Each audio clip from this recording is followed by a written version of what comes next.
Hey, brother, it's Sakad again from Arizona. My question is, it's two questions actually. So when you say Malachi, are you referring to Marduk? Okay, yeah. Murdoch is another title, but Malachi is another title referring to the same being. Yes. Okay.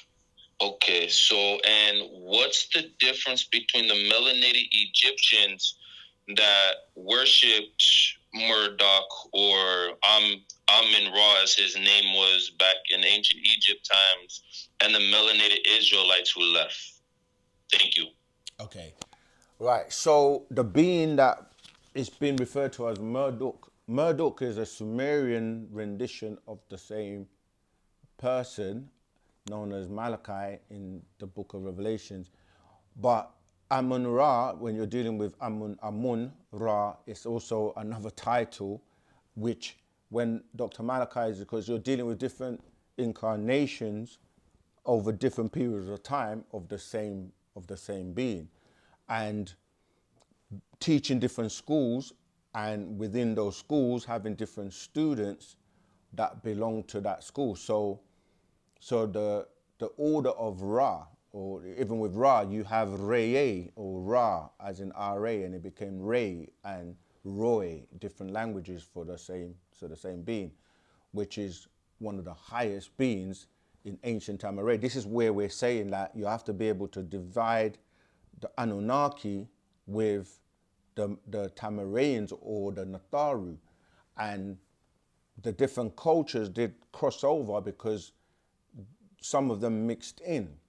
So when you say Ra, or we say Re in the tones, you have like Atum, Atun, Amun, and they all belong to the school of the order of Re, because Re is that would be the highest, as in we say Anu in the Sumerian is the highest, in the Egyptian, even when we say Egyptian, depending on which, how far back you're going and which dynasty, but most people recognize Ra or Re or Reye as the highest in the Egyptian. So, and the whole Israelite thing as well, the biblical accounts of who they're calling the Israelites is it's separate from, because you have two dates. You have 400 years that's spoken about, and you have 430 years when you're dealing with the Israelites supposedly, leaving. And people get confused with the 400 years, which is talking about the 400 years from the 1600s when you're dealing with the slave trade up until the year 2000, which was the beginning of the sun cycle. So actually we should probably do a video on just explaining, because a lot of people are caught up with the Anunnaki story. So where you're talking about Murdoch being the son of Enki, who was then the grandson of Anu, and the Sumerian doctrine will also refer to Tammuz, and on the Egyptian side, you're dealing with Har Akaktui, right? Which becomes, people say Ha, Haru, Horus. So there's a big distinction between the two sides.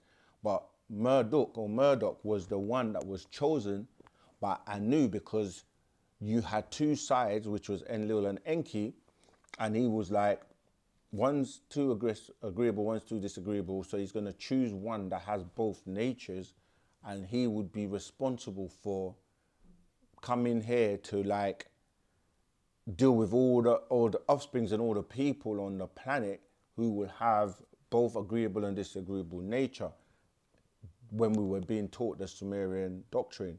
But as he's progressed and taken us higher now, beyond the Anunnaki, back into ancient, what people call Egypt.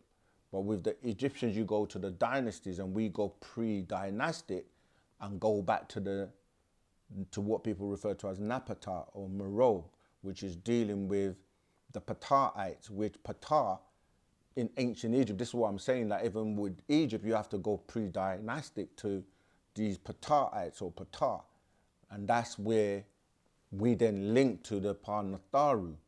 And Ptah becomes in the Muslim religion, where you're saying Al-Fatiha, right, which is the opening or the first kind of like surah. But yeah, it's all tying in, but it all comes back down to this one being known as Panababyanun, who is the one that is here in this day and time to bring everyone together who's about learning and progressing by way of Wu-Sabat, which is really the here and now doctrine and the hereafter doctrine, or the basically the future. So I hope that's helped.